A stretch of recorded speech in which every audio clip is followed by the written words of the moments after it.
સમગ્ર દેશમાં જ્યારે કોરોના કાળો કેર વર્તાઈ રહ્યો છે ત્યારે સૌરાષ્ટ્રમાં ઓક્સિજન અને દવાની અછત ઊભી થવા પામી છે। તેને કારણે સૌરાષ્ટ્રથી રોજના 5 જેટલા દર્દીઓ સુરતના કતારગામ ખાતે આવેલા પાટીદાર સમાજના કોવિડ સેન્ટરમાં દાખલ થઈ રહ્યા છે।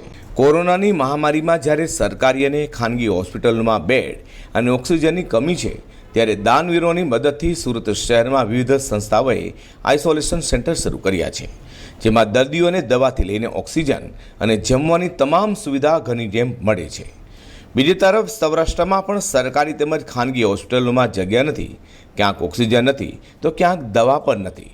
કેટલીક વખત દર્દીઓને અલગ અલગ હોસ્પિટલમાં ધક્કા પણ ખાવા પડે છે। સૌરાષ્ટ્રના લાખો લોકોએ સુરતને કર્મભૂમિ બનાવી છે, તેથી સૌરાષ્ટ્રના દર્દીઓ સુરતમાં રહેતા તેમના સંબંધીઓને ફોન કરીને અહીંના આઇસોલેશન સેન્ટરમાં સારવાર લેવા આવી રહ્યા છે। કતારગામમાં શ્રી સમસ્ત પાટીદાર સમાજ ટ્રસ્ટના આઇસોલેશન સેન્ટર સાથે જોડાયેલા ધીરુભાઈ માંડવિયા અને કાળુભાઈ ભીમનાથે જણાવ્યું હતું કે રોજના 4 થી 5 દર્દી ઓક્સિજન સાથેની એમ્બ્યુલન્સમાં સૌરાષ્ટ્રથી આઇસોલેશનમાં અહીંયા સુરત આવી રહ્યા છે। એની દવાની વ્યવસ્થા પણ છે। દવા સહિત કંઈ પણ એમને સીટી સ્કેન કે કંઈ પણ કરાવવું હોય તો પણ આ સેન્ટરની અંદરથી ઉપલબ્ધ છે। બ્લડ રિપોર્ટ છે, રોજ 10 વાગે બ્લડ લેબોરેટરીમાંથી આવી જાય છે અને લગભગ બધા અહીંથી સાજા થઈને જાય છે। હજી સુધી કોઈને તકલીફ નથી પડી। આવું કેટલા દર્દીઓ હાલ સારવાર લઈ રહ્યા? અત્યારે દર્દી 52 સારવાર લઈ રહ્યા છે અને 100 સારવાર લીધા પછી નીચેના હોલની અંદર આઇસોલેશનની અંદર છે કે જેને ઘરે તકલીફ છે રહેવાની, એની માટે અમે અહીંયા અલગથી વ્યવસ્થા કરી છે। એ લોકો અમદાવાદથી પણ આવ્યા છે।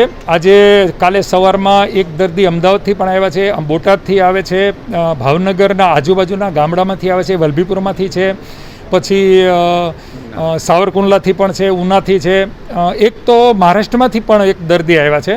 એટલે અહીંયા જુદી જુદી જગ્યાએથી દર્દીઓ આવે છે અને અમે એ દર્દીને એડમિટ કરી અને સારવાર આપીએ છીએ। હાલ વકરી રહેલા કોરોનાના કહેર વચ્ચે સમગ્ર દેશ અને રાજ્ય તેના સંક્રમણમાં આવી જવા પામ્યું છે અને સુરતમાં તો કોરોનાનો વિસ્ફોટ થવા પામ્યો છે, ત્યારે સૌરાષ્ટ્રથી રોજના 5 જેટલા કોરોનાના દર્દીઓ સારવાર માટે સુરત આવી રહ્યા છે। Azhar Qureshi, G10 news.